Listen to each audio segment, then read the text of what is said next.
ug bisan bisultihan ko kamong tanan, ang inyong idili dinhi sa yuta idili usab didto sa langit, ug ang inyong itugot dinhi sa yuta itugot usab didto sa langit.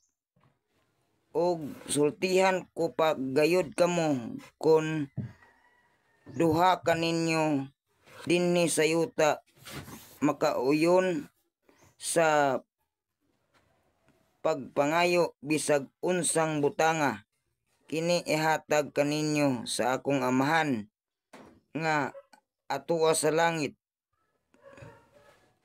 Okay. Mga igsoon, may buntag kanyang tanan sa sakop Sagrado Corazon Senior. Nga kini nga bersikulo ha, para ni sa tanan. Mamimiro ka sa dili na agay pagtugot ug paghangyo ang Ginoo kanato nga ang balaod sa langit ug sa yuta maura ang mga balaod apan ug dinhi sa yuta ug mangayo kag mga butang. Imo kini buhaton ug ihatag kini kaniya. Dili lamang kay mangayo ta kay tagaan ta ato sa buhaton kay patay ang pulong kung wala sa buhat. Kini nga bersikulo para ni sa grupo sa Sagrado Corazon Senior nga ako nagahangyo nga ampingan ta kini mga pulong nga kay hapit nang maabot ang atong gipangandaman ug maayong buntag kanyang tanan.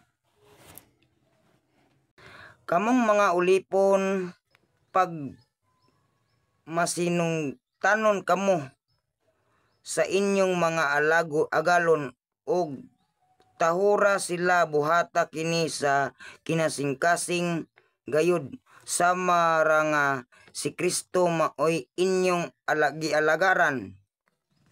Himoa kini dili lang nang kun magtan-aw sila kaninyo aron daygon kamo nila, kundili buhata ang kabubuton sa Dios sa kinasingkasing gayud. Ingon nga mga ulipon ni Kristo, busa tumana nga malipayon ang inyong buhat sama nga ang Ginoo maoy inyong gialagaran ug dili ang mga tawo lamang. Hinumdumi nga gantihan sa Ginoo ang magbuhat ug maayo ulipon man siya o dili. Kamong mga agalon buhata usab ninyo kini sa inyong mga ulipon ug ayaw na kamo panghulga kanila. Hinumdumi nga kamo ug sila pulos ulipon sa Ginoo ug wala siya'y pinalabi. Mayong hapon mga igsoon. Aniya na sa kita karon nagatigom. Kay mao man ni atong tumong nga nalagay warning ang Ginoo nato. O doon na manggali uban nga naisalad sa pagtuo. Ikinahanglan nga inyo nang hunahon pag-ayo. Kinagsakripisyo ta tanan. Ani nga pagtuluyan alang sa atong gipangandoy nga kaluwasan. Una din na nga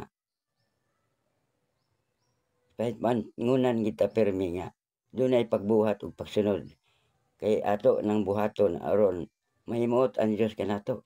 Do sama gyapon nga si Kristo atong gialagaran. Kung ingon man ani nga gikinahanglan nga dili lang kay magpadayeg tag tao kundi atong buhaton aron nga ang atong agalon malipay kanato. Ug kamo sad mga agalon, mga amo, gikinahanglan nga walay paghulga sa inyong mga tinud-an. Kay aron ni ana sila muban kanimo sa kalipay unya nag-abot sa panahon kay ikaw usa ka pangulo nga nagpasunod. Sama kanamo nga mga ulipon na kami, mga membro. Kami mosunod mi kung sa ipawat ka ng mataro nga mahimot. Dili lang kay magpadayeg ta kun dili ang Ginoo mahimuot og mudayeg sa kanato kay sunod ta sa buhat. Ang ipapabuhat niya kaniya. Og mayong hapon kanyang tanan og daghang sa salamat. O ganyan man sa atong mga kauban sa grupo na sa kalain-laing lugar sityo Malonsod ug mga barangay. Maayong hapon kanyang tanan. Mao kini igsoon nga dugay na ninyo mahimamat ug ipangita, makita na ninyo nga wala ko mobiya ning pagtulunan. Ay mo tuo nga ako wala na sa grupo.